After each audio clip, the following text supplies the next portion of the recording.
AM 970 WSTX. We've got a return visit of some of our guests.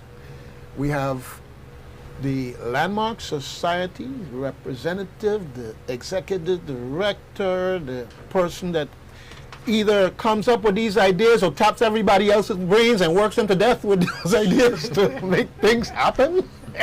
More the latter. The latter.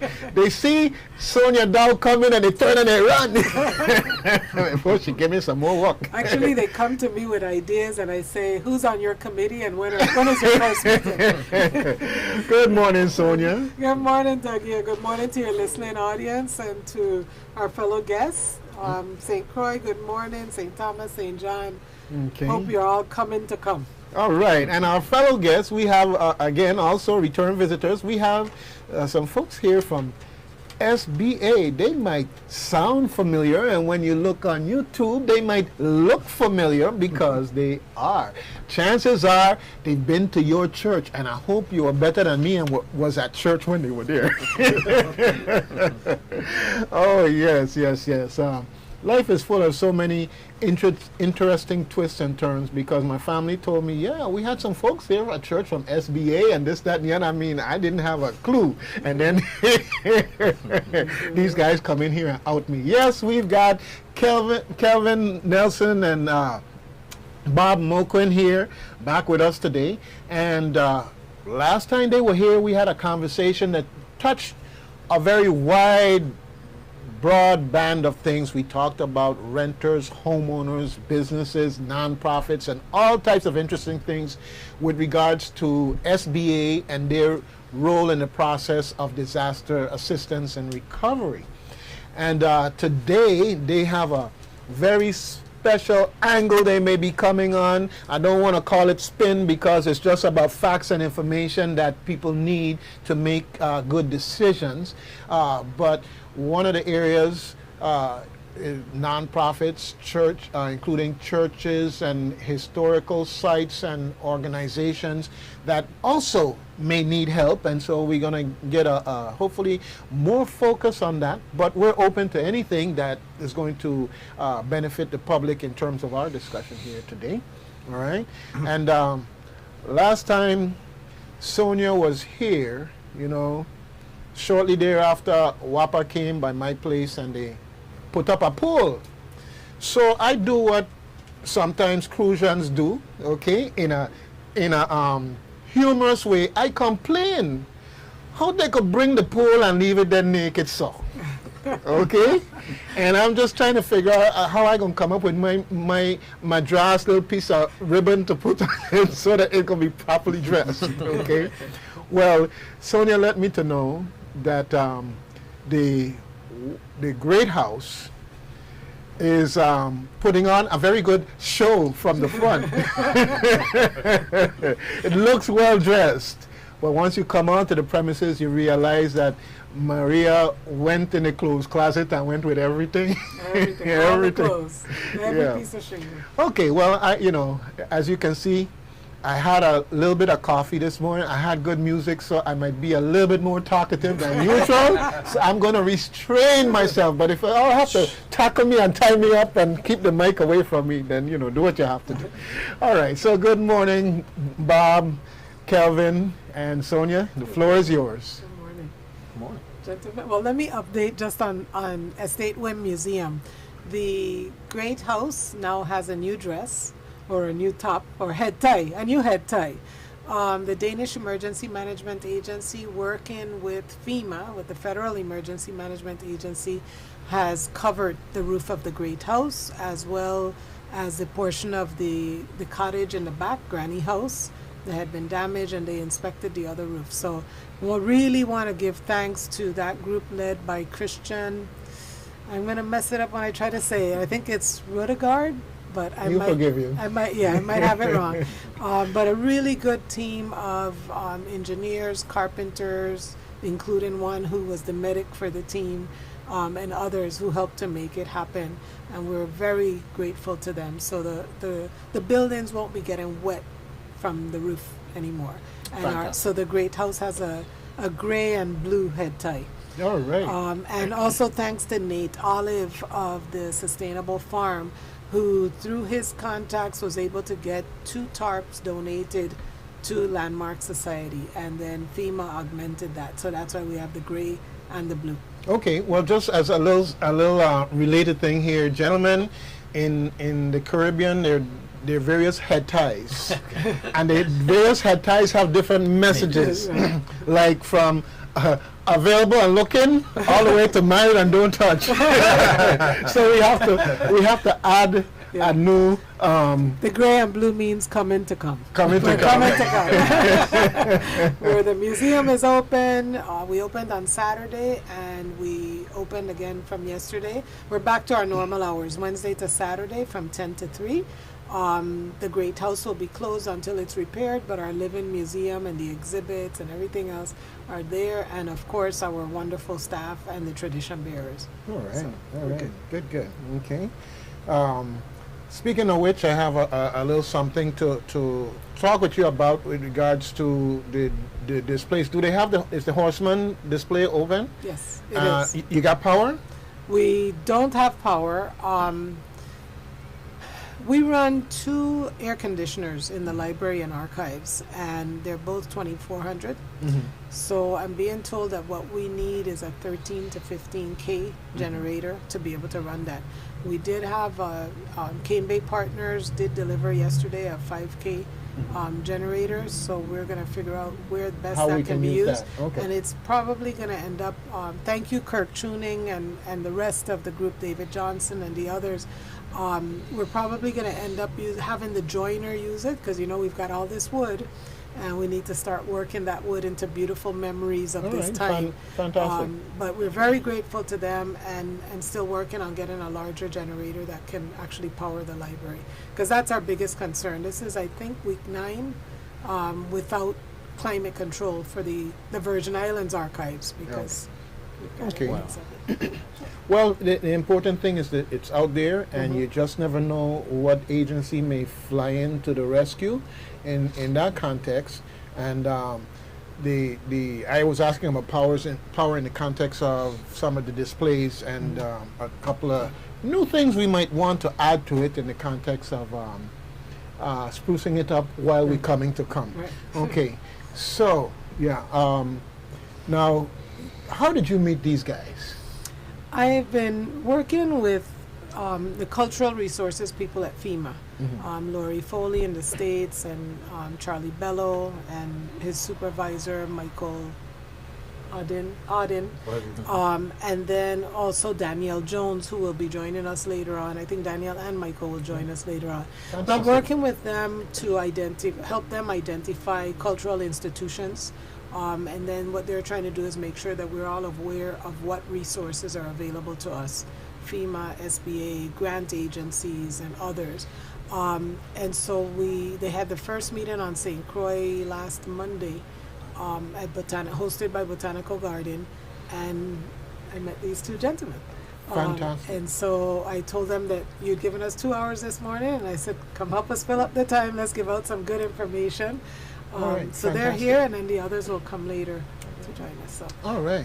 Well, it's a pleasure having you here, and definitely the Landmark Society property are a jewel and a resource. I was looking today at the CNN, and they had this painting that broke the record of $500 and something million that people paid for this Da Vinci painting.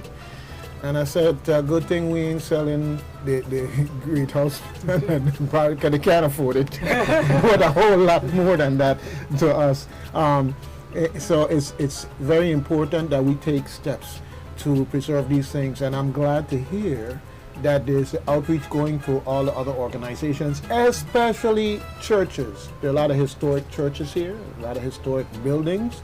And it may be an opportunity in the case of those that have been challenged with funds for rebuilding and so forth and so on, that they might find an avenue where a building that was kind of out of reach in terms of doing something with it can have a second life, Right, third life, fourth and life. DEMA, the Danish Emergency Management Agency, is still here.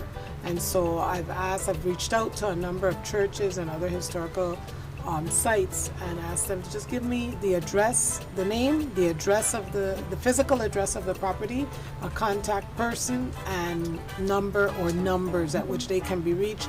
I'll pass that on to FEMA, who then passes it on to DEMA, and they go out and do an assessment and see what they can do to help. Okay. And that doesn't apply just to St. Croix, St. Thomas, St. John. So we're really eager to get that information. In fact, Christian was in St. Thomas, and I hope St. John on Monday and Tuesday of this week doing some assessments. But they'll be going back. And then also when Danielle Jones comes later, she'll tell about the meetings that are going to be held. We're going to take a little break and come back in a minute and delve a little bit more into these things.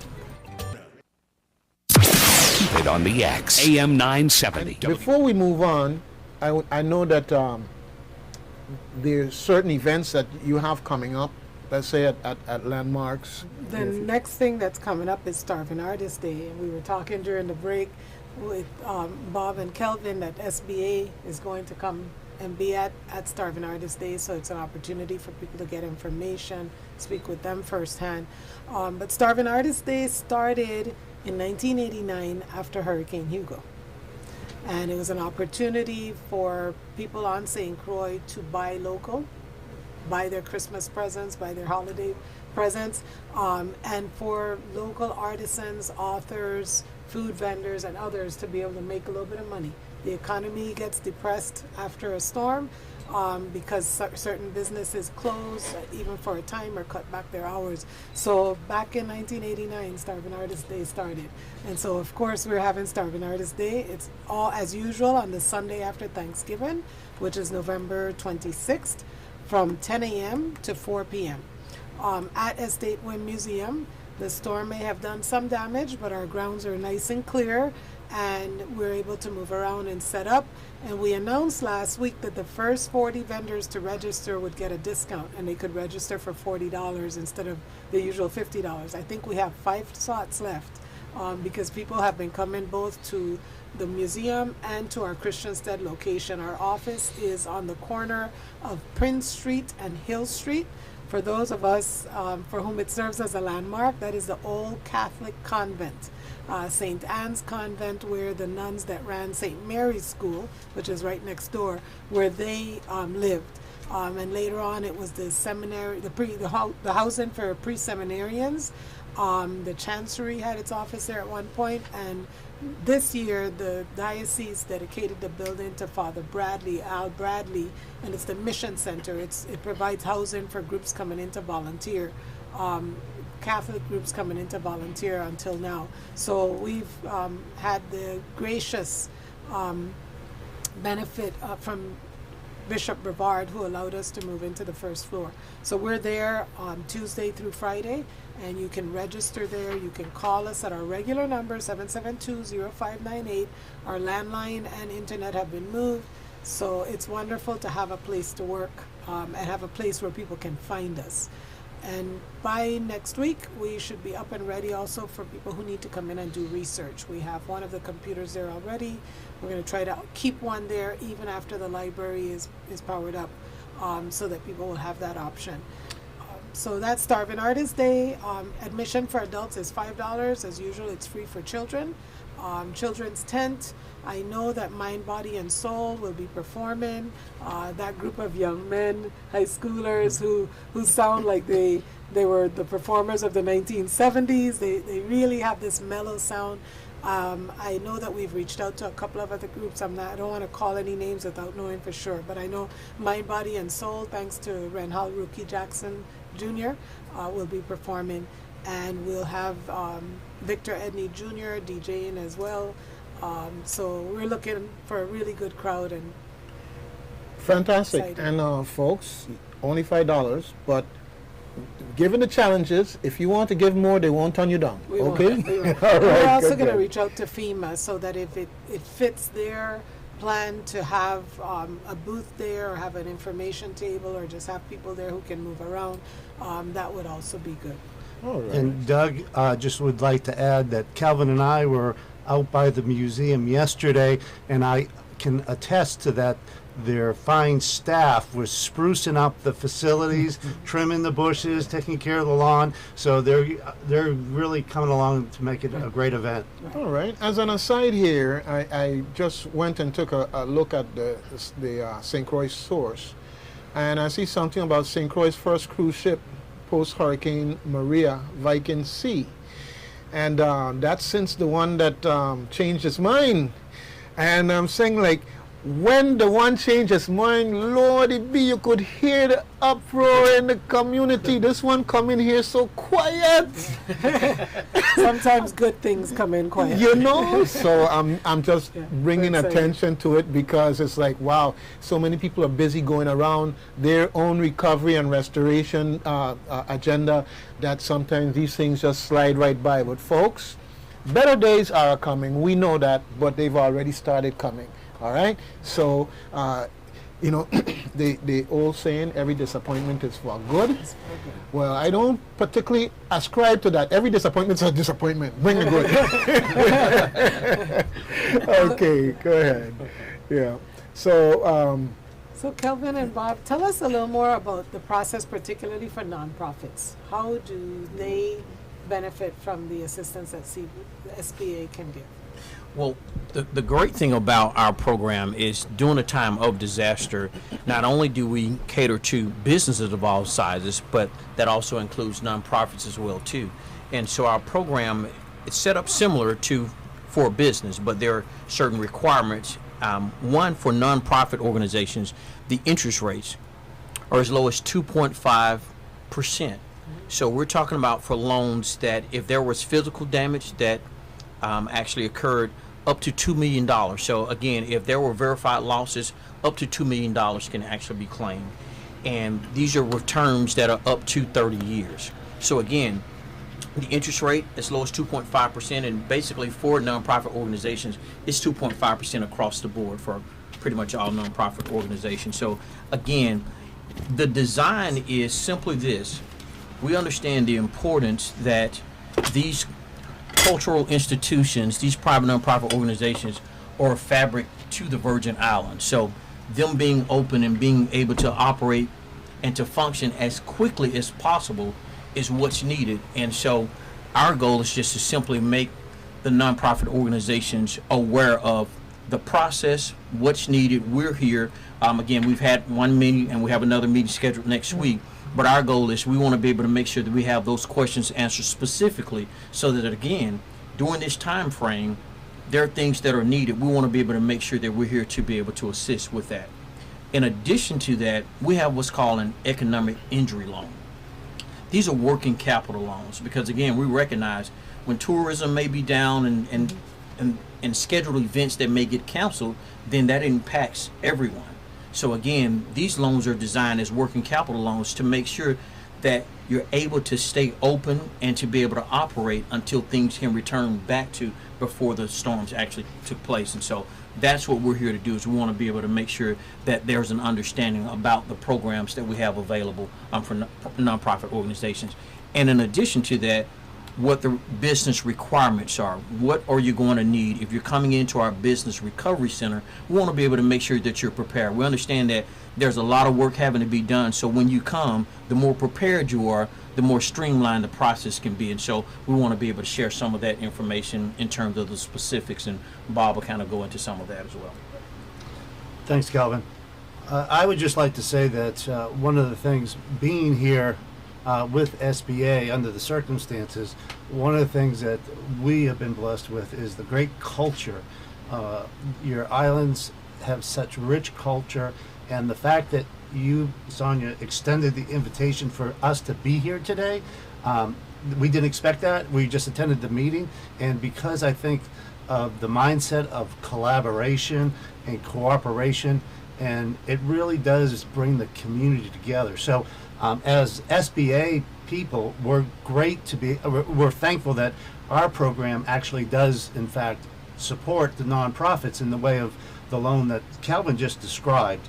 So at any rate, let me just, for those nonprofit organizations that are out there, or even if you're a member participate in a nonprofit or a member of some sort. But in order to qualify for nonprofits, and if you're listening, make sure you tell your leadership of your nonprofits that this program does exist for them. There are a few things, and the reason why we're kind of covering this on air is that when you go to one of the recovery centers, you can have the appropriate documentation to expedite the process. So I'm going to quickly run through these. We certainly can be contacted, and at the recovery center they can also give you additional information. But in order to qualify for a nonprofit, you have to have your articles of incorporation, your bylaws, a charter if that applies, a board of directors resolution giving approval for to apply for the disaster loan, so making sure that each board is comfortable and have officially agreed to move forward with submitting an application.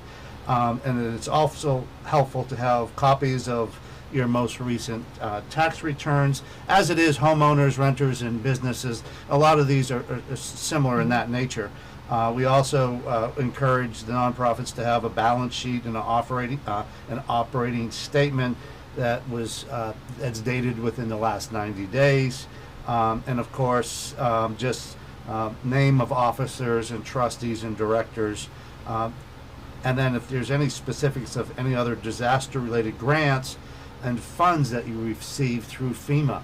I will just tell you that we've met with a few, and the sites, and I think that some of your landmarks that you're responsible for and the society registered are on the historic registration, and there could be separate funding through that. We're not the experts on that, but we have come in contact, and there's possibilities there. So if a nonprofit is and hopefully able to pursue those avenues, we just need to know about those.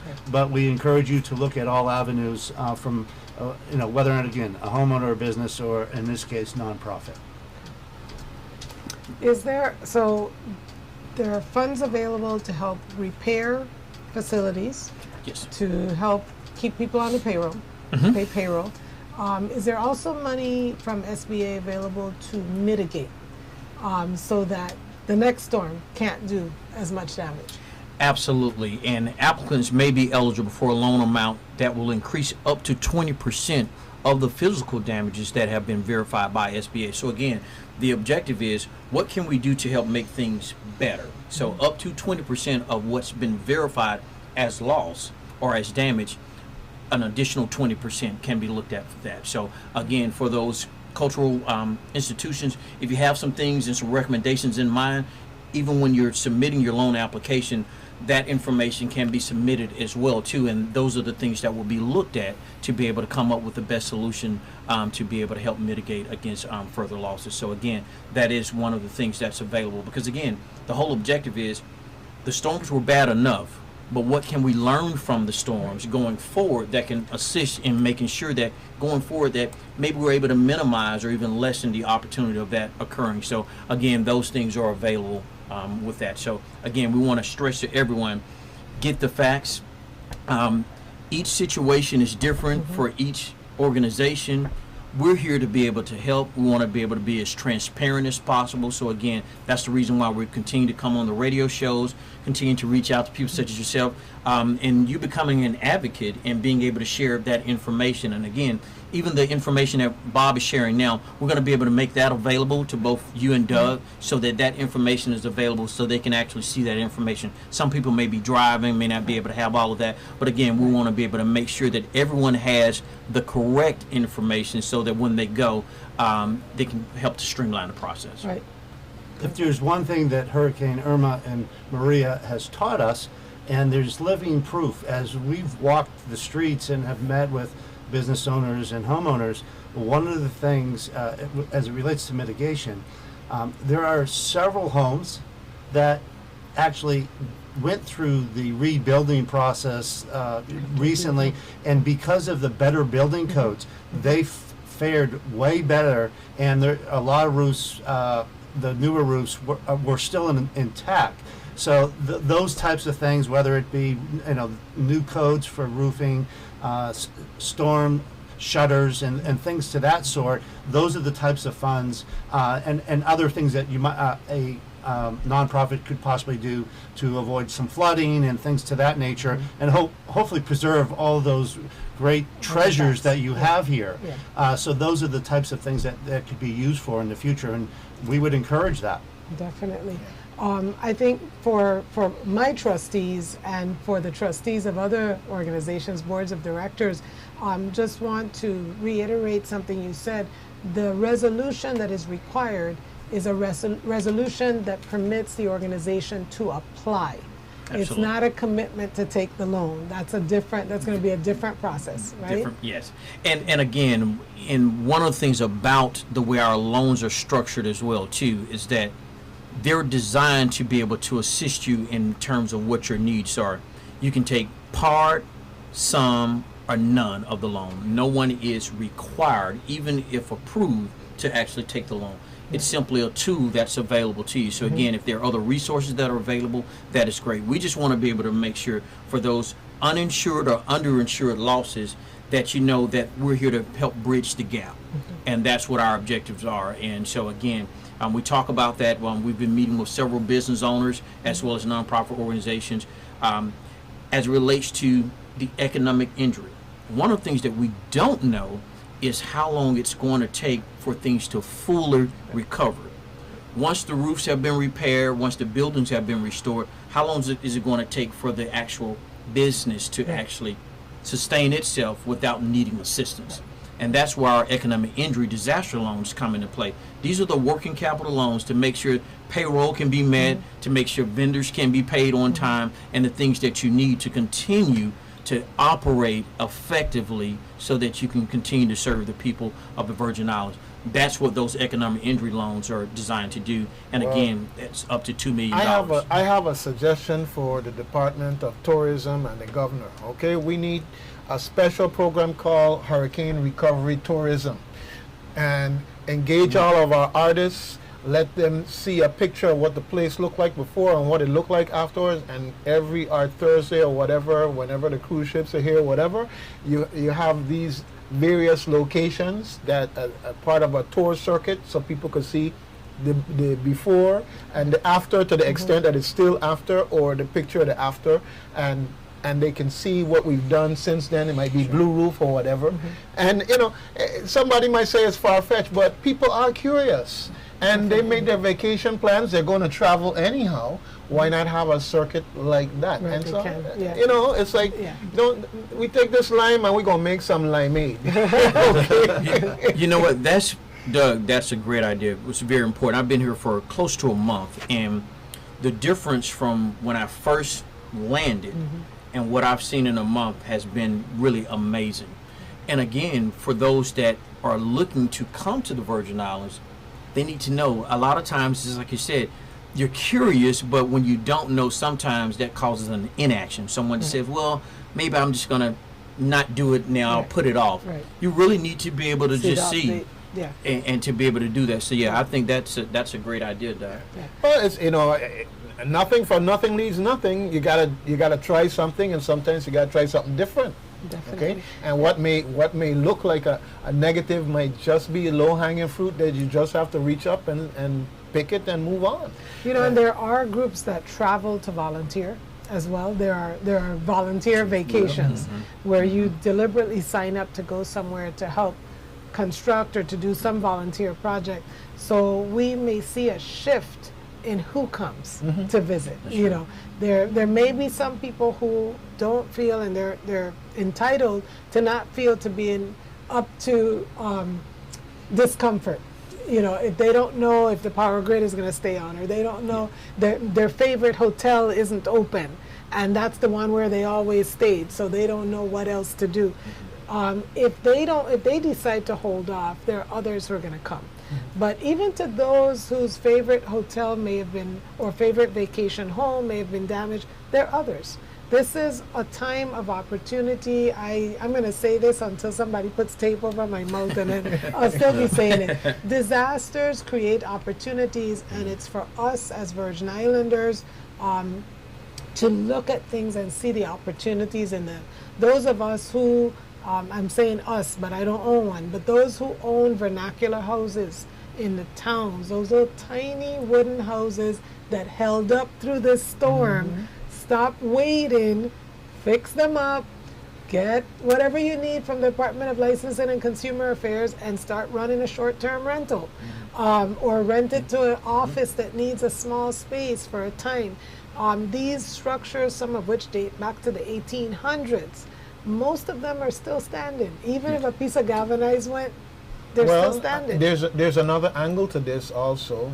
You know, there's a little wooden house right up the road here from the dry cleaners in Christiansted, and I remember Lavon Bell put up some pictures on there, and it was very interesting. And I'm saying, find out the history of that building. Exactly. Get somebody to do a sign of that history and put that up for the door. Right. Because whether it's the Danes or other visitors, folks walk around, take pictures, maybe for artistic reasons, they're going to do paintings or whatever the case may be.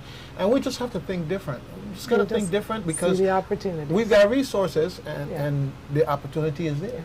We're going to start scheduling our Places That Matter programs, because there are the storm damage has made, in some ways, created better access to certain historic sites, because now the roads are cleared.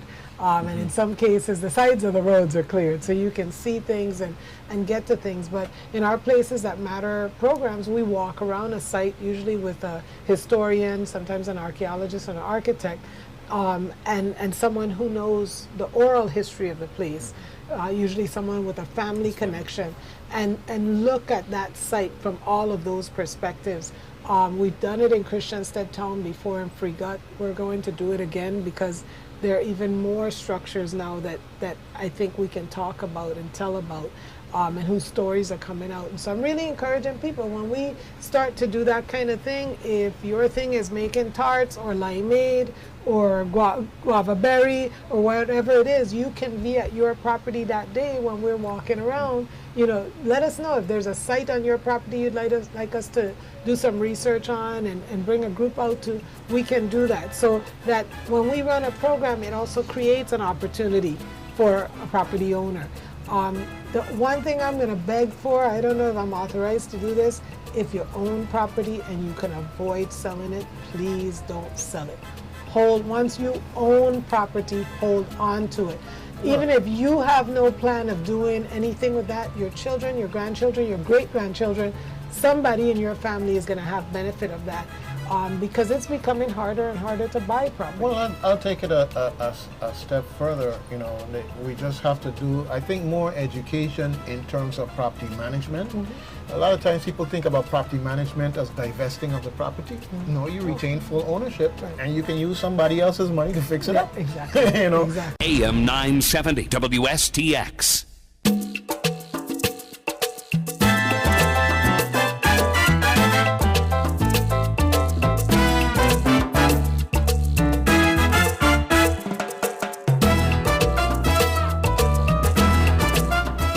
All right, welcome back, folks, here to Reflections with Doug Canton. Yeah, you know that guy, sometimes silly, sometimes serious, sometimes crossing a negative bridge to get to a positive side. And you know, I see somebody there taking a picture of me doing that so that they can go and draw this piece of art and sell it for $5 million, right?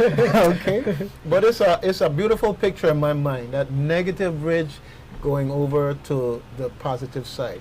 And about a week ago, a mist came through Christiansted, and there was a rainbow over Gallows Bay. But it wasn't your normal rainbow, because it almost like went through Gallows Bay. And then later on, there was a second rainbow above that one.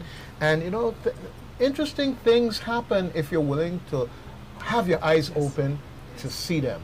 And we were here talking a minute ago about property here in the Virgin Islands. We have folks like the SBA and FEMA that are here to help us rebuild after a storm. And you have to be able to get over that impact of the storm, any negative frame on your mind that says, oh, what a challenge. And as Sonia was saying, you should be saying, oh, what an opportunity. All right? And I'm not preaching when I say that. I don't mean to make it simplistic, but if you pass by my mom's place and you see what Maria did to it, hey, we're not standing still, and we're not even wasting time licking wounds. Just going to see and wash off whatever and come back out, and we got to work. That's what you got to do. Take a breath, family, friends, everybody who's hearing me. Just we need to pace ourselves so that nothing will overwhelm us. So take a breath. There's a lot of work to be done at home. There's work to be done in your relatives' homes that maybe can't do it. There's work at work. You know, there's a lot of work, but if you can pace yourself, if you can create what I've been calling little places of order and beauty, because then there's a place to rest your eyes. You're not always looking at destruction. So whether it's in your garden or in your house, whether it's taking the pictures of your loved ones and putting them back on that table and letting that corner look like it's in order or in your garden, and give your mind a chance to rest, and then the opportunity will come to do some dreaming of what can be. And so during the break we were talking about those properties, including those properties that great grandparents died without a will, and there's 60 people who have interest in that property, and what can be done with that. But I'm going to continue to urge you, what you own, don't sell. Don't sell. Try to do what you can. Check with SBA, see whether or not there are opportunities to do anything with those properties, and think about how you can take advantage, whether you own property in one of the towns or in the country. There are other programs happening. Nonprofits are doing programs, others are doing things.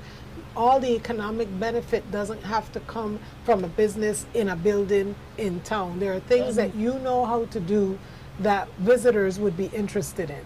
And so find the right opportunity to do that and make your property work for you. And don't forget the fact that we do have EDC companies that come in here, and that's another avenue, but sometimes you have to pitch the idea. Right. You know, don't expect them to just know you have this property here and it could be rehabbed in this way that could be beneficial to their company. You have to pitch your idea. Right. Now, you folks met at Botanical Gardens. That's okay. Right. So when is the next Botanical Gardens? Because we have other folks that haven't met yet. It's not at Botanical Gardens. The next just- meeting on Thursday, I believe, and Danielle will be here and can give us the exact time. Tuesday the But in 21st. St. Thomas. I think Oh. they're going over to St. Thomas, I believe, on this Thursday, and Danielle will be here by about 9:15, 9:30, Danielle Jones, and will give us the details of that meeting. It's a meeting for nonprofits. SBA and FEMA will be there, and others to give information about what's available. So if you are a nonprofit, whether you're incorporated with the IRS or incorporated locally and registered with the Lieutenant Governor's office, come out to the meeting.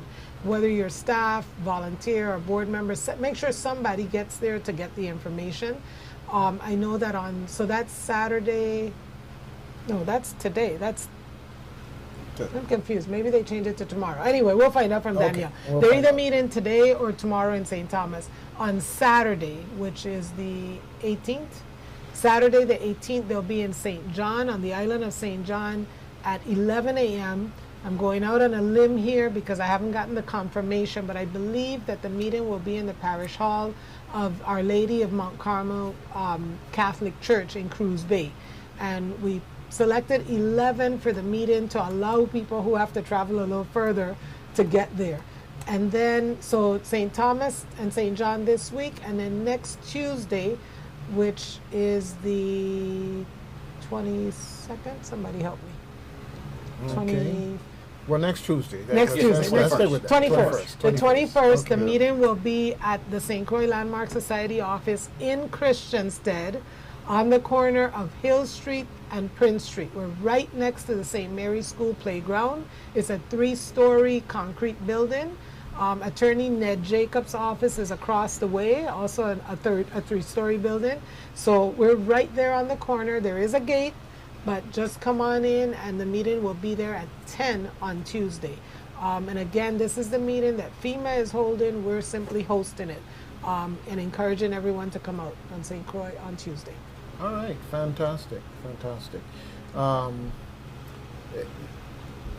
You were going to say something, Bob? Yes, thanks, Doug.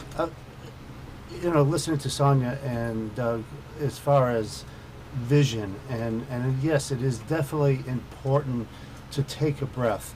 One of the things that we would like to just share with all your listeners is the fact that we are here as, if you will, a lifeline, an option. One of the things, and it's worth repeating because there was some misperceptions earlier on, and the more we get to do these types of shows, it helps to let people know that there's hope out there, and there's other agencies in addition to the SBA, including us, that are here to try to help. But you have to reach out. And let me just re-emphasize something, that you got to register. First and foremost, if you're a homeowner, a renter, a nonprofit, or a business, you got to register by December 18th. And Okay, that's with FEMA? with FEMA and/or SBA. SBA, okay. The great thing about, we have these disaster recovery centers. There are 4 on the island, and we can highlight where those are located in just a few minutes. But again, as much as we're trying to go door to door because connectivity is a challenge, we're encouraging all listeners and all residents to reach out, to register first and foremost.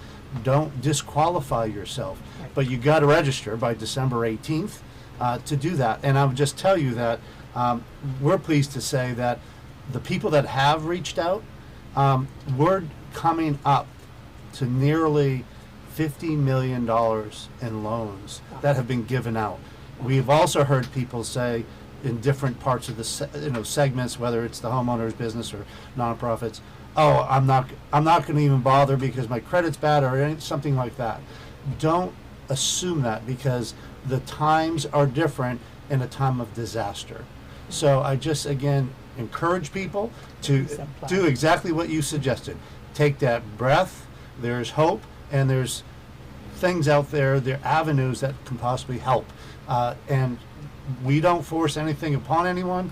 As Kelvin said, we make them available to you, and then ultimately you get to decide whether or not you want to move forward with a loan or the amount or the terms. Right. And my good friend Deanna James mentioned this, and it's a good reminder for first responders, for SBA, for everyone who's here.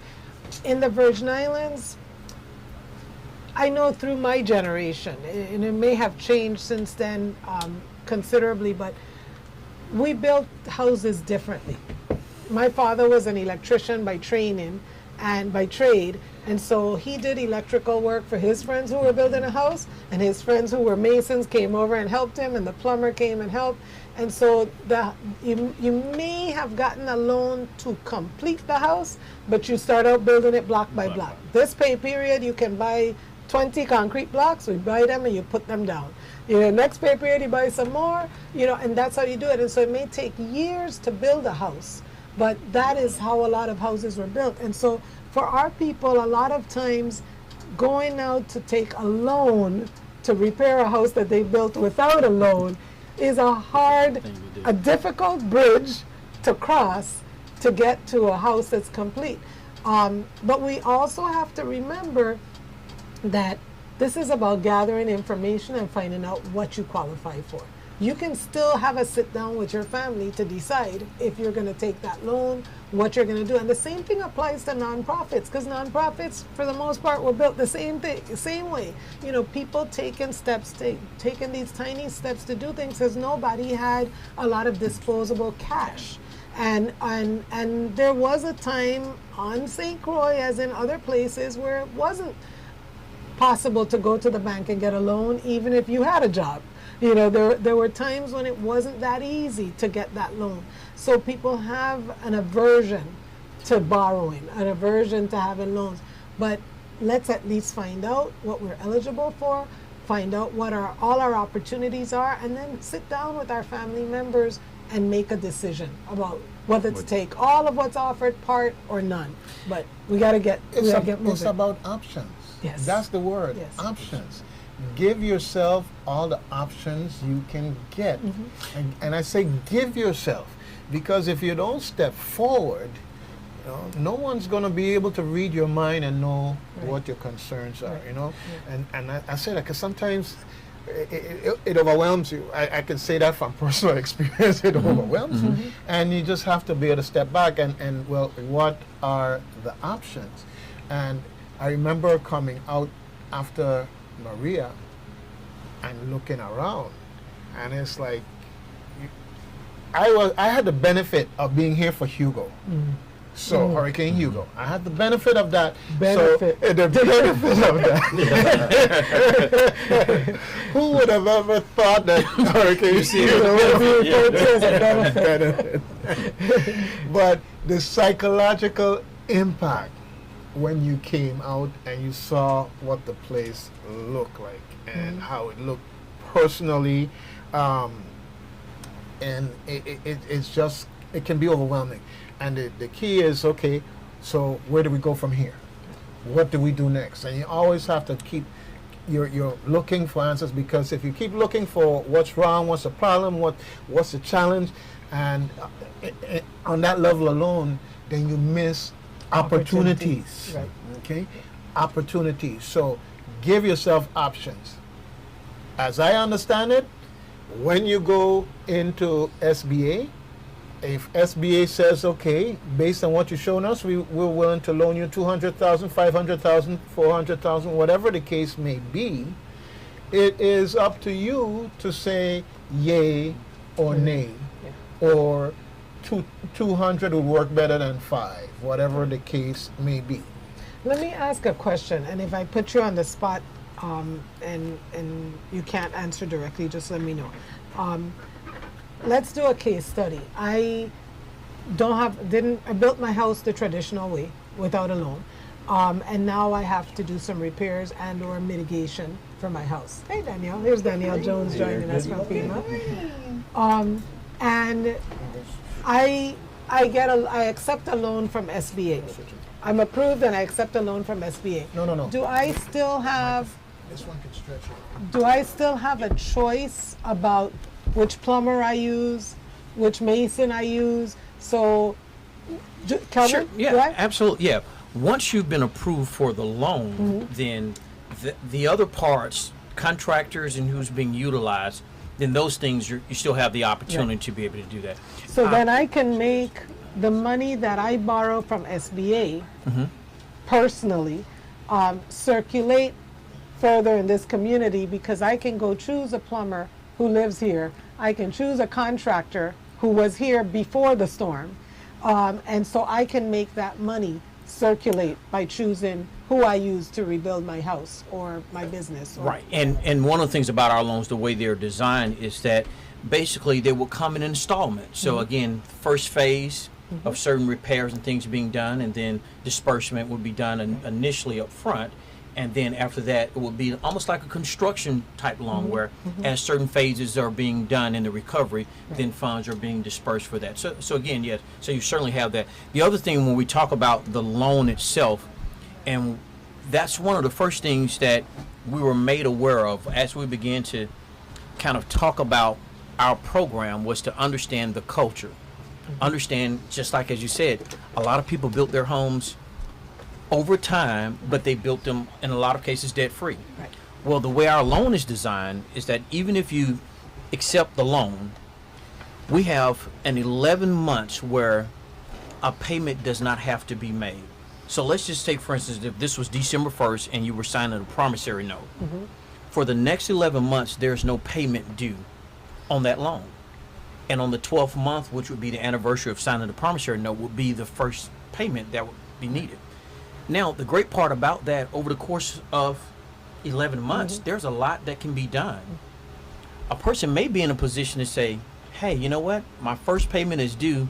I've been working diligently, and now I'm in position to either pay back the loan or have things in place where you don't have to feel like, okay, here comes this big weight. So again, our loans are simply designed to assist you in getting the recovery process started sooner, the sooner things can be done, the better off things begin to come back, and there are more opportunities that way, as opposed to having to necessarily wait. So again, 11 months, no payment is needed. On the 12th month would be when that payment is actually due. So again, that also kind of gives people breathing room where they're able to just focus on the recovery and not having to focus even on the repayment. There's no prepayment penalty, there's no closing costs. So again, these loans are simply designed to be able to assist you in the recovery as much as possible, because again, we understand people don't want to take on more indebtedness. Right. And for us, we have to make sure, because these are loans that are expected to be repaid back, so we want to be able to make sure that not only there is a ability to repay. So not everyone that applies for an SBA loan may be in position to actually receive a loan. In that case, they may be available to be referred back to FEMA for other needs assistance if they are a homeowner. So again, we encourage everyone to complete the loan application process, even if they don't want a loan. Remember, no one has to be made to take a loan, but it is a part of the process if you are referred to FEMA to complete that loan application.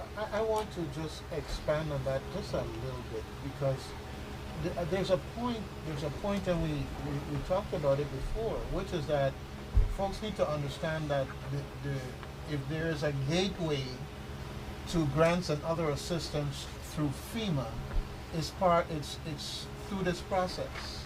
Because there may actually be a situation where a nonprofit needs assistance and financially is deemed that a loan isn't the appropriate way to go, and that there are other means of assistance that FEMA can do for that organization. But you can't get to that unless you register And apply. with SBA as a business, in particular as a business, going through to find that out, or as a homeowner. I hope I'm not convoluting the two things here, but as a homeowner, you got to go through the process. And I remember that I said that because businesses go straight to SBA. You don't have to go through people. I understand that. But the bottom line is, if you don't ask a question, if you don't go and say, this is my situation, how can they analyze your situation and tell you what they can do for you? Doug, you actually bring up a great point, because our friends from FEMA, Mike just walked in, and this particular example is one exactly what you're referring to, and that is at the nonprofit meeting that we had last week, there was a farmer, and he is going to be applying for agricultural loan through the SBA, but there's some possible opportunity with the USDA, Department of Agriculture, and Mike, being with FEMA, being the umbrella agency, is able to provide some direction on reaching out to other agencies. This is all about agencies working together to try to help as many people as we possibly can. So yes, FEMA's here, SBA is here, but there are other agencies. So if you do come forward and we're able to direct you to more than one agency, we're certainly going to do that, because it's in your best interest. So I think that the farmer example is a great one, and hopefully that person will be able to get resources from more than one source. All right. Well, Kelvin said something, and I wanted to have him say it again. There is no prepayment penalty for an SBA loan. So if as an individual I take a loan and somehow I manage to get more money flowing in, I can prepay that loan. If I had 5 years to pay the loan and I'm able to pay it off in year 1, 2, 3, or 4, I can do that, and it doesn't cost me any more money to do that. That's correct. And as a nonprofit, it's a little bit easier to make an example. If we took a loan as a nonprofit and we managed to hold enough fundraisers to raise the funds to repay the loan after a year, we can do that, and we don't suffer. But the SBA loan would help us up front to get started with our repairs. Absolutely. Okay. Fantastic. Well, the power of the internet. I'm here looking at FEMA's website, and in walks FEMA. Okay, all right. Michael Audall and morning to Danielle you. Jones. Okay, to you both, and welcome to our discussion here today. We're all ready for you. We have 1,000,000 questions, and you must answer them all. As long as we can do it in 20 minutes or less.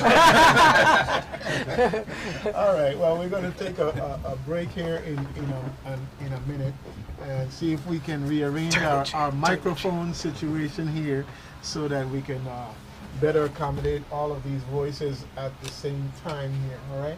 But folks, this is WSTX, your community-minded station, and we have the Landmark Society here, and joined by the Small Business Administration, FEMA, and Danielle, you're with I'm also with FEMA, With but FEMA I'm with also. the Heritage Emergency National Heritage Task Emergency Force. National Task Force. All right. So there were some very interesting conversations, folks. The off-air conversations sometimes can be the liveliest, the juiciest, the spiciest, and and that's why the mics are turned off. But we're back, and we got some good stuff to talk about. It's just not too spicy, but it's good stuff. Okay, so with no further ado, I'm going to turn it over to all of these joint collaborators here who just took off on a fantastic discussion. So All I'm right. just going to ask SBA and Mike Audall and Danielle Jones of FEMA, Bob Moquin and Kelvin Nelson of SBA, I should say, to talk about how you help an individual or an entity jointly. How does that process work in terms of when you mentioned the bridge loans or however else, how this works together?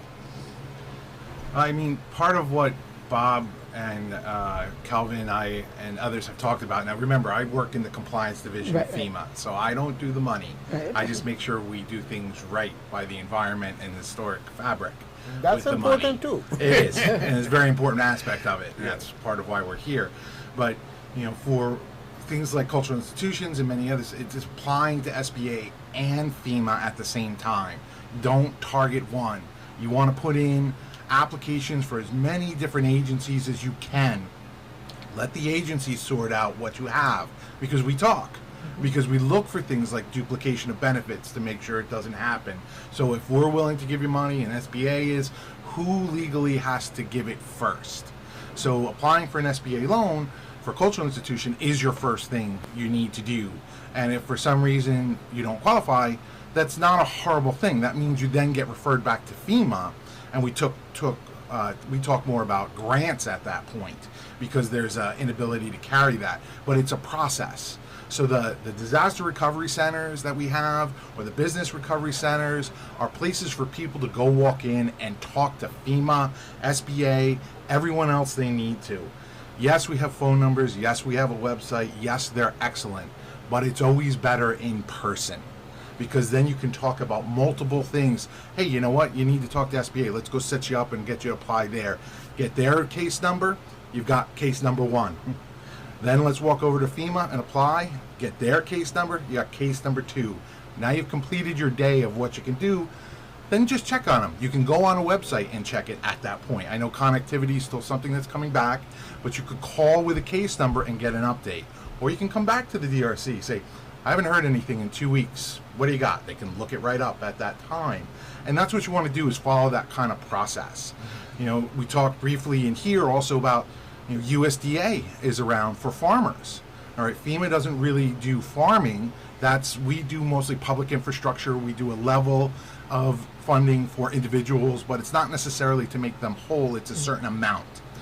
All right, but USDA, they help the farmers. They make sure, fences, or they lost livestock, or they lost money, downtime for other things like that. They can help with that. We call it emergency support function. I think it's 11 is the USDA. Now that will switch eventually when we go to recovery, which we're in the process of doing right now, to a recovery support function 11, which is led by the Department of Interior, which is USDA is under.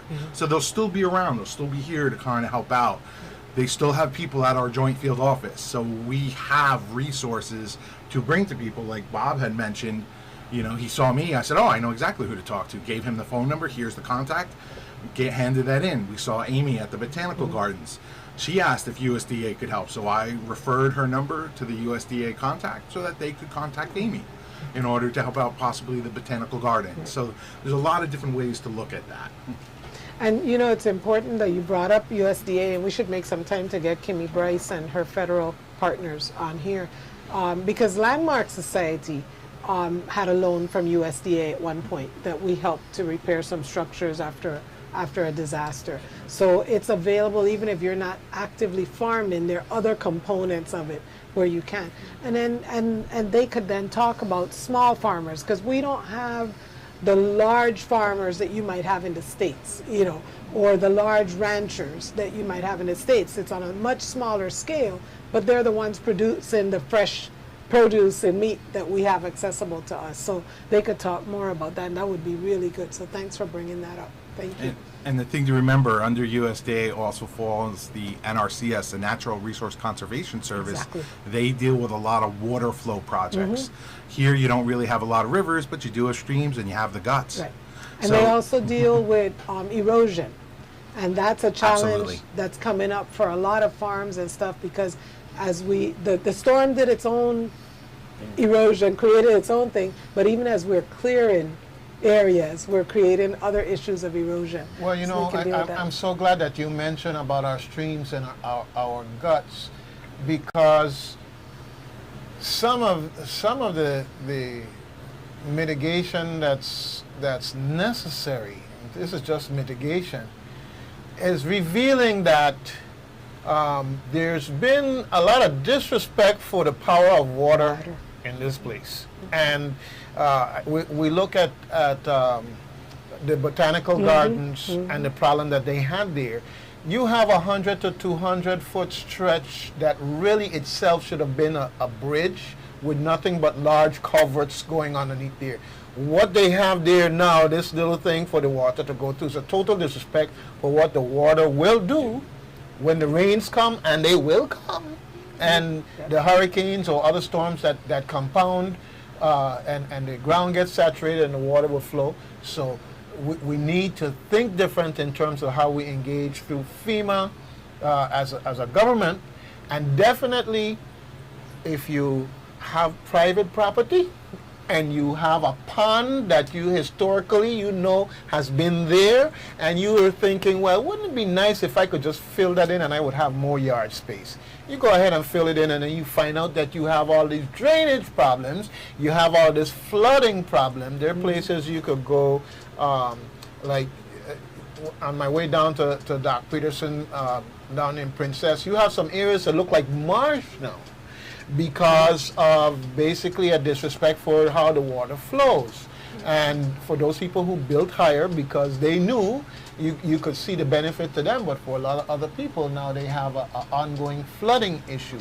So I'm so glad that you mentioned that. As you are aware, the governor and others were in or are in Washington, D.C. And one of the things that they're really pushing is to kind of like make over the system to really face the challenges that hurricanes and everything bring in the process. I hope that they're successful, and I hope that the engineers get the final say because very often the politics and the contracts and the special deals and whatever tend to overshadow what is needed to be done when it comes to the environment and making sure that all this recovery is not to have to go through recovery again. And to make sure if something comes, it's going to be better and new, that we have to revamp and change up our approach because it's something we just didn't anticipate. Engineers with historical knowledge, With historical knowledge. because just an engineer doesn't do it. It's a conversation for another day, but almost every one of our schools is built in a former cane field. And the reason that was a cane field, because the water table was high. And our schools were built flat to the ground. So of course they get flooded, and of course we get mold, and of course, so we need engineers with historical knowledge that know where water used to run, know what lands should be built on, where there's an old river bed, and we haven't had that 100-year flood yet, and where that river may come back. And for most of us in our lifetime, that river didn't exist. So we don't have the knowledge to say, okay, don't do a housing development there. but there's still people here who know where those rivers were. Definitely. When I go to John Woodson School, and here's higher elevation here, and the school is built down here. And so every time you're trying to have a function, inviting parents or any crowd of people, everybody's getting stuck in the mud, walking in the mud, everything else, okay? But I understand. There's water under the bridge. Right. No pun intended. And some of those people are under the ground. Some of those people who made decisions. Exactly. So. But, you know, we've got to do more in respecting Mother Nature as part of our process to recovery. We don't want to be going through the same things again. The poles come down every time, but yet it's too expensive to go underground. Well, how many hurricanes later do you realize that you would have more than amortized out whatever the investment would have been to do more underground? All right, and so it's to that point. I'm so glad to see them in Washington singing the same song, saying we need to do these type of mitigation efforts so that if we have to come back, it'll be for something different, something unforeseen, something that you could say, well, I understand why you're here and I'm here to help. Not this again. Right. Okay, so I got my rant off. You got okay? it. And I've made your counseling appointment. Okay, you were going to say something there, Charlita? Yes. Good morning. I wanted to ask SBA a very important question. Yesterday when I was driving home, I was listening to another radio station and a lady came on the air and she said that she applied for FEMA, she was denied. She applied for SBA, they told her to go back to FEMA. She was denied from SBA. She went back to FEMA and denied her again. Now this lady lived in a trailer and the trailer's gone. So she has no home. What happens when they keep getting denied like that? You know, what do we do? Now this is a senior citizen. And I'm very concerned about, you know, these type of people that are out there in the community when they applying back and forth and they still get denied. I mean, what kind of help do we do for people like in that situation? What happens there? Well, I know we Does want to anybody know the have answer a to safety that? net that catches everything and everyone. That's our goal. So her question is, you know, more than appropriate in the context of it's something we have to think about. 'Cause it's really all about people. When you come right down to it, it's how do we take care of people? Yeah, how do we take care of the, you know, there are several people in the community that are in the same bind. Yeah, well, we're Is not there asking to any way- solve. Is there any way, what I'm trying to say, is there any way that SBA can look back over or, you know, and say, yes, we can help you this much or that much or something to get people such in that, you know, they've been in a disaster. They actually lost their homes completely. And I don't understand, you know, on trailers, we haven't had a hurricane in a very, very, very long time. So people were buying and building very, you know, little. You know, they wasn't doing concrete. You know, they were building homes made out of wood and trailers, something simple. And so now they find themselves in this bind. Are we able to answer that question? Do we have enough information to answer that question? Okay. Well, one of the things, of course, each individual decision, of course, without knowing her specific situation, whenever there's a denial from the SBA, let's just say from a loan, our goal is to be able to make sure that the indebtedness that the person may incur, that they would have the ability to repay.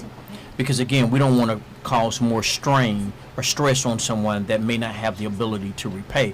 So one of the things that we do is if that determination is made, then they may be referred back to FEMA for other needs assistance. Right. Now, without knowing the specifics for her particular situation, sometimes a denial, it's not, there may be missing information. So again, if someone receives a denial, it may not be that, okay, there's no assistance available for you. It just may mean that we need some additional information before that process can be completed. And so that's why we caution everyone, whenever you receive the information, we're going to basically state to you, if it's coming from SBA, what that particular information, either if the information is missing and we're not able to complete it, or if it's been determined that based upon your situation that taking on more debt may not be the most feasible. And so with that, then we may refer you back to FEMA for other needs assistance. But what's key is understanding what is being stated. So you have to know what that is, because again, oftentimes we found that there may have just been missing information. So based upon that information, once that information is received, then that process is able to be continued on. So again, a denial is not necessarily a denial unless you understand exactly what you're being denied for, or if that information itself just may be incomplete. And we have a lot of that. So again, the most important thing is determine what the issue is, and to then be able to see what the options are, because again, there are other things that we've talked about as it relates to other agencies that may be available for assistance. So again, FEMA handles grants in other needs assistance. SBA, we're just loans. So again, all we do is we handle the disaster loans, but we work hand in hand with FEMA. And again, it would have to be on a case-by-case scenario. And I'm sure FEMA is here, they'll be able to take that information so it can be able to do a follow-up, because again, we're here to be able to assist everyone, and again, without knowing the specifics, it will be hard to really address to say exactly what Well, the you know, issue was with and that. we do want to say the world. That's You know, good. we work Well, do as much as we can yes. for everyone in that context. But Charlita, I didn't mean to interrupt you like that. No, we just we have a newcomer to the Don discussion, Caetano. and I want to give him the opportunity to introduce himself and interject into the conversation. Hi, folks. This is Don Caetano. I am one of the FEMA spokespeople. So what I understand is that somebody was turned down for other needs. And what recourse do they have? Yes. Is that the question? No, well, she was turned down from FEMA and then referred to SBA. She applied for SBA. SBA, she had a denial from SBA, told her to go back to FEMA, and FEMA told her again that there's nothing, that she was turned down again. So I was very concerned about that. I'm sure she's a senior. I could just hear it on her voice, And I'm also wondering, do you do automatic, like, if you're getting a Social Security check, can you do deductions from a Social Security check, automatic payments? When SBA is giving a grant, a loan, do you do that?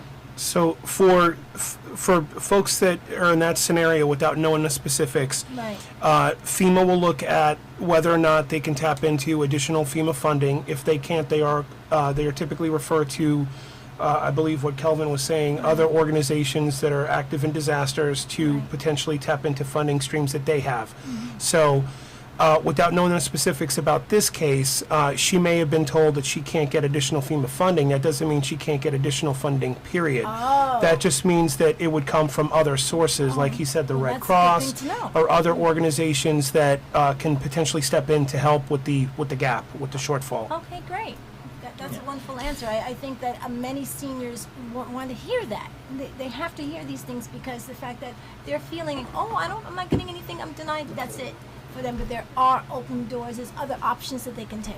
And I just want to say here that this morning at WSTX, we have just another one of these situations where we have all of these resources here for you, the public, and we're trying to make sure as much as possible through the discussion that we're meeting the needs to know in the public arena. And I'm happy that we have all of these folks here, and it's gonna go into the next show after reflection. So if you have questions, if you have folks you want to talk to, just hey, WSTX is the place you need to be today and every other day. All right. I've got one more comment to make about the Social Security. So to be clear, FEMA grants are not considered additional income by the IRS and will not be taxed. So FEMA Disaster Assistance also will not jeopardize Social Security or Medicare benefits, and it will not affect the applicant's eligibility for Medicaid or for SNAP food benefits too. So that's another point that I needed to be made. I know there's a little confusion about that out there, but Yes, and I think that is what the community needs to hear, especially our seniors. They have to know exactly, because they live on just a Social Security check every month, and they don't want any deductions. You know, even $20 deduction means a lot to them. So we have to be very careful. We have to watch carefully on, you know, what we're saying, so they have a better understanding, to understanding how, what's going to go on with their Social Security check. You know, or they're going to be deducted if they do this, if they do that, because they have to move forward too. So, but that's their only income every month, and so it has to be protected. Yep, and move forward as part of the community. It's a challenge in every angle, and we're glad to have all of these federal agencies working to help us cross these bridges to the positive side. Most definitely. I saw that the folks for the Corps of Engineers pass through in the area, and they're here. I'm not calling them in necessarily because over the next 2.5 hours, we're going to be having all kinds of discussion, but I'm mentioning them because I want to say thank you, thank you, thank you, thank you. 2 weeks ago, I went in and I talked about the property, a family property. The roof was gone. 2 weeks later, the blue roof is on. Okay, and we did talk about the fact that it's been extended to the 23rd, I believe, of November in terms of applying. Folks, if you have a house that has lost a roof and you want to preserve it from the elements so that when time comes to rebuild, you mitigate and have less to do and less electrical and all types of stuff that costs MONEY, definitely you should apply for the blue roof. But yeah, at this point, I'm just overwhelmed. Overwhelmed with helpful information. So, Doug, we have with us Danielle Jones, who can give the dates on those meetings for nonprofits on St. Thomas and St. John and St. Croix. I went ahead and did St. John as Our Lady of Mount Carmel Catholic Church in Cruz Bay.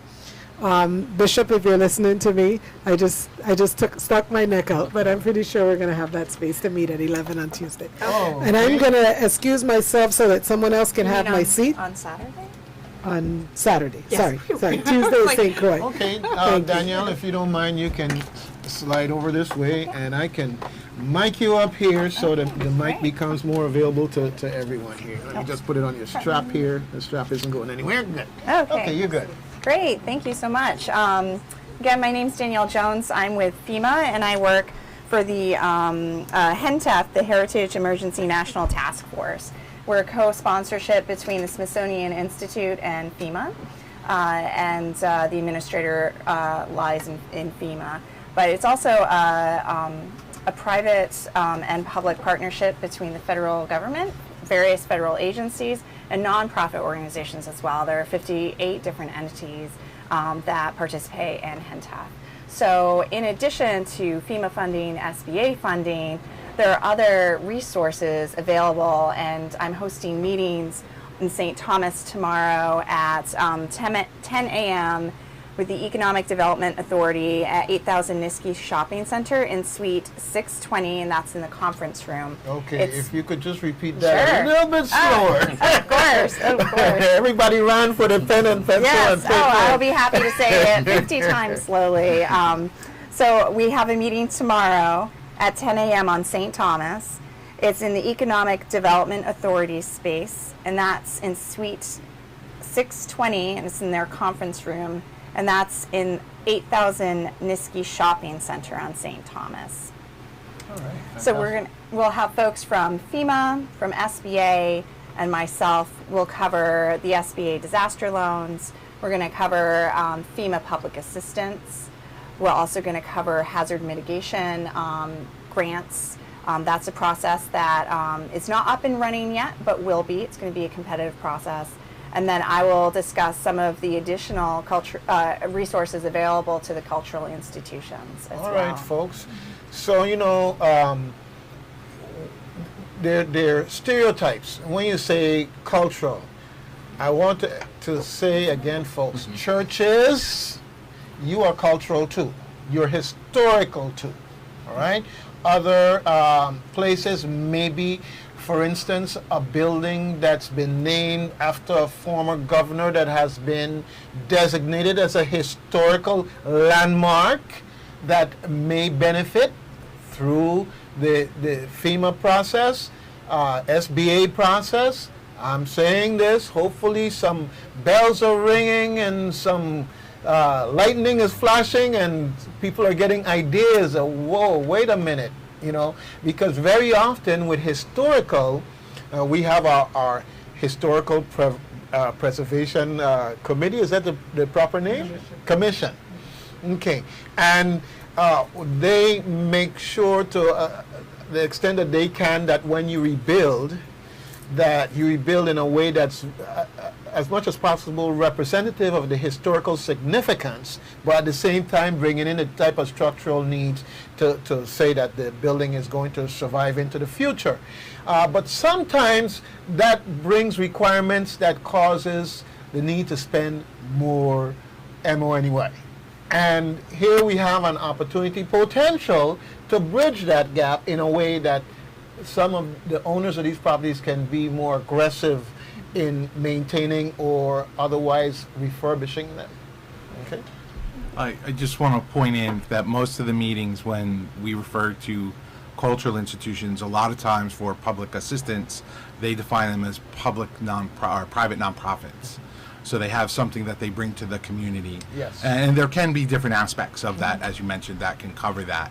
But that's kind of the focus they're looking for. So museums often are in there. Art galleries can be in there. Exactly. Archives, libraries, anything that brings some kind of a public function to it, that has it. So that just helps to define that a little more. Exactly. There are a lot of things that are done in our community that aren't done by government. And those type of institutions, like the ones that you mentioned, we have to make sure that the ecosystem supports them too. Because sometimes they do the same thing as government, but they do it better. Government just is in denial. Anyhow, I didn't mean to distract from what you were talking about there, but I just had to get that out because the stereotype is there, and we have to just push it aside and get folks to understand that this could apply to you, churches and other organizations. And I'm really glad you brought up that point, because some individuals or organizations may be hesitant to apply for the funding because they're like, oh, it really doesn't apply to me, but it could. And really, you should let FEMA decide, especially the public assistance group. We have a group of staff that works on, are you eligible or are you not eligible? And all you need to do as an organization is fill out a one-page form. So the cost to you is 5 minutes of your time. And it's a very simple form. I'm going to provide those forms at the meetings on St. Thomas, St. John, and also St. Croix this next week. And I can walk folks through how to fill that form out. And Simple the information is always good. Yep. Simple is always good. Absolutely. Fantastic. Now, I want to ask a question now. If you're a nonprofit organization, do you have to have a 501-C3 to apply? For the eligibility, you need either to be considered a private nonprofit, you need that, or a letter from the territory acknowledging that you're a private nonprofit. We prefer both. When I spoke to the legal counsel, that's what they're looking for, but either or when you provide the application. So you don't actually have to have a 501-C3? That's a great question for the lawyers. And Okay. Unfortunately, I'm not an attorney. Because there's a lot of nonprofit Right. organizations here in the Virgin Islands that are not covered with it. Don't count yourself out. Yeah. Bring yourself forward. Yes. Get the information. Apply. Because nothing beat a try but a failure. That's what we say. So you try. If you fail, you could try again. But don't go in and say, I can't win this race because somehow or the other, this, that, and the other. You get in there. That's why I asked that question, because I want a lot of other organizations who are nonprofit to apply and not feel that, because I don't have this status, it's not going to be for me. Yeah, and that's why it's critical. Let FEMA decide what your status is for you. Fill out the form, provide the paperwork. I have a cheat sheet of what you need to provide with those forms as well. When you and you send those into FEMA. And the other great news is we just got an extension to the deadline. The deadline was Great. November 20th. It has now been extended to the end of the calendar year for the public assistance forms that I'm going to be bringing to the Fantastic. meeting. So that's Fantastic. Friday, December 29th is the last day that you can fill out that form, and that's it. All you're doing is it's just determining are you in or are you out, and then once you're in, then you go down the process of what is the funding that I'm eligible for. All right. Okay. Well, It's good to remember too that a denial from FEMA may lead to something from the national endowments or from private, like the Mellon Foundation. So there are other funding sources with the 50 different partners we have that may come from the private sector. Wonderful. So just losing one doesn't mean you're out. It just means you're moving to the next. Wonderful. Danielle, may I just clarify something? The December 29th date that you just referred to is specifically for nonprofits, correct? No, that is for all public assistance. All public. All That's public great. assistance for Okay. FEMA. Wonderful. That's good news. all right. All right. You heard it here, folks. WSTX, your community-minded station.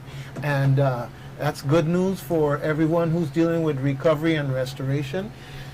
Takes a lot of stress off to be able to say, whoa, I got some more breathing room to work with. Okay, I understand that. When I went to the Corps of Engineers, it was like, I'm not going out there in the beginning with all these lines and everything. I just didn't want to be in that stress.